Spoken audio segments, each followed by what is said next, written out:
Well, the reason that London was interfering in part was that Scottish Labour is remarkably incompetent. And that's a homegrown problem. It's not one which is to do with their relationship with London, I don't think, or not straightforwardly such. And there was, I think, an awful lot of there was a self-serving angle to the way that she and her supporters were trying to frame her departure, which avoided that fundamental but somewhat ungenerous assessment of her own capacity for leadership.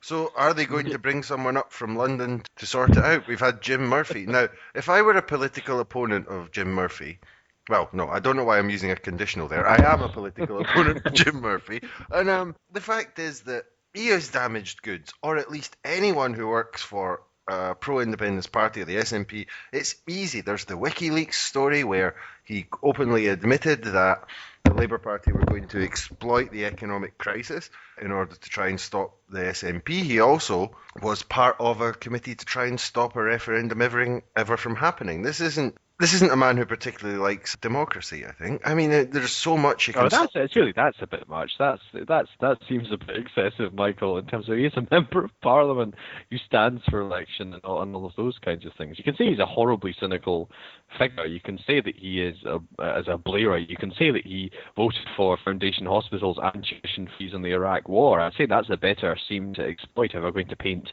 Jim Murphy into the right-wing corner that he's occupied for almost all of his Westminster political career. But simply isn't trying to stop a democratic vote an anti-democratic measure. I don't know what the reference point is for that you're referring to. He was part of a committee several years ago that was set up to try and stop a referendum from actually happening. Okay. I'm not familiar with that, so I can't comment on it. The main thing about Jim Murphy is that the very fact, and it's looking pretty likely that the Westminster Labour, or the London Labour, as the hashtag goes, have got behind Jim Murphy, is adding weight to this. They're not in touch with how Scotland operates. The very fact that, I mean, officially the most hated politician in Scotland is the one that they're putting their weight behind is absolutely incredible to me. The SNP must be absolutely thrilled, because the best thing that can happen for Labour is for them to pick a new homegrown MSP who looks like a good person, who looks like they've got left-leaning tendencies. The fact that I mean, if he wins, okay, that's going to be interesting. But if he wins, I'm going to be absolutely incredulous that people will vote for Jim Murphy. He's absolute poison to the Scottish Labour Party. He's the antithesis of what they should be trying to be at the moment. So, Gillian, you think he's going to end up with egg on his face? No! Oh, sorry, I had to. Take it away. To the power. Oh, Doug, are you a big fan? Are you a big fan of Mr. Murphy? No, I'm not. I can't really add much to what's been said, but yeah, I just think he's exactly the kind of person that I think puts people off politics. He's just very smarmy and seems kind of false.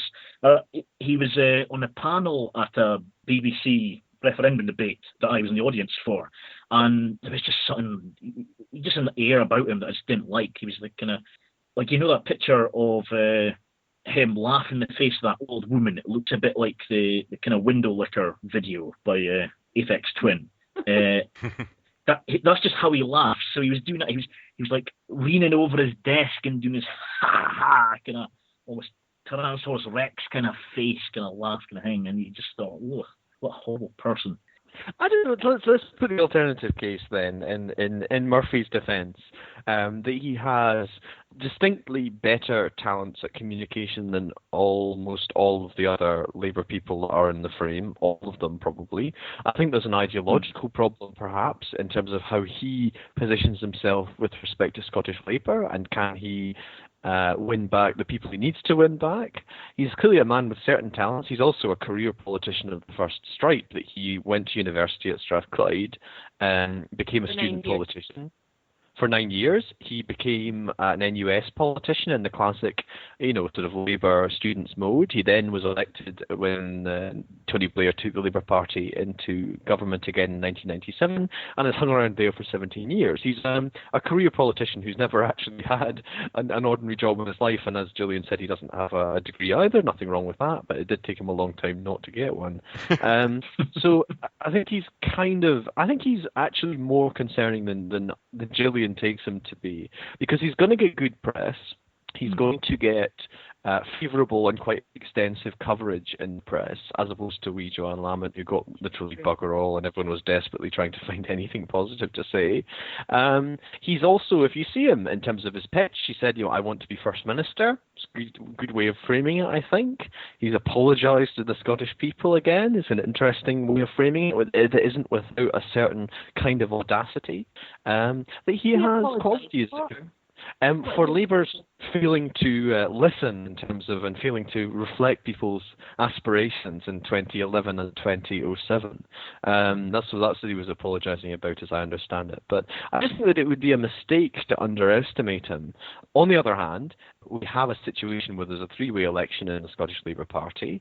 There's Neil Findlay, who's the little-known health spokesman, but who is, by style, more left-wing. I put a post up on Twitter that he said he's been booing for 20 years. He's been booing Tony Blair for 20 years. It's quite a different sort of way of doing politics. It remains to be seen what the trade unions do, and they'll have block votes here. So there is a possibility of Murphy being quite savaged from the left of the Labour Party in this campaign, which I imagine Nicola Sturgeon would have a good laugh at. But I think I certainly approach it with a degree of trepidation that interesting times are in front of us. I think out of the three, if Labour were to be sensible, I think they would probably elect Sarah Boyack, because, or even then, I mean, I've heard her and Neil Findlay speaking on the radio the other day, and neither of them really seemed to have any actual ideas. It was Neil Findlay especially was like I believe in social justice, we should go in for social justice and all that kind of stuff. He didn't actually say what they would do. It was just, that's what we should be for, And I don't know if they're actually properly serious contenders at all. They might even just be put up to split the non-Jim Murphy vote, of course. I think they would go for Sarah Boyack if they were being serious, because she's already an MSP. She doesn't really have much baggage, although if you go Googling her, you break something up, but she's not the same as Jim Murphy in that sense. I think she'd have more of a chance of kind of being able to work with other parties, i.e. the SNP, because that's not going to happen with Neil Findlay, because I remember in the last stage of the referendum campaign, he was very much up in arms about the Yes campaign even suggesting that NHS should be used as a reason for voting Yes, for example. So they're going to go for Jim Murphy, though, anyway. I think they will. I think the thing is that Jim Murphy is that, as just been suggested, that he has got the weight of Scottish media behind him, and he's and the better together campaign team. Exactly. He's also got McTernan and McDougall involved, and Rob Shorthouse. And it's how much that's going to have. He's obviously got the biggest profile. It's sad. It's sad that that's what makes a difference, but it probably will. I just wish, and I don't actually feel a huge amount of ill will to the Labour Party. I'd just like to see them be better. I'd actually like to see them being a wee bit more left, and I'm not one of these people that hopes that they completely and utterly die in their arse completely. I'd actually like to see them be a bit better. What a shame that no more people have come forward and put their hats in the ring. It's almost a capitulation towards Jim Murphy, and it is probably going to be the end of them, because the public do not like Jim Murphy because he is Jim Murphy. And another interesting thing about Jim Murphy is it was Baffybox on Twitter pointed this out. He registered his website address on the 27th of October, which was just 2 days after Joanne Lamont gave her notice in. So considerably a few days before he actually officially announced that he was standing. Yeah, well, So that's just good planning, isn't it? That's why he appears on television and has something to say, whereas the other two are just too lost and confused, I think. And I don't think that actually anybody seriously can think that Sarah Boyack is a viable candidate to be First Minister of any sort. I mean, I think she's as Labour politicians go, she's got a brain in her skull, but having encountered her, she's not somebody blessed with any charisma at all. And I do think that is a problem in terms of that public presentation. And to be fair, it didn't stop Lamont becoming leader. Well, no, I know, but we're different times now. I must say that it would have been, from just an SNP point of view, taking Lamont into 2016 would have been better. But we don't necessarily want the Labour Party to recover, and there are signs now, at least, that the problems which have dogged them since 2007, there's a suggestion that they might be reckoned with.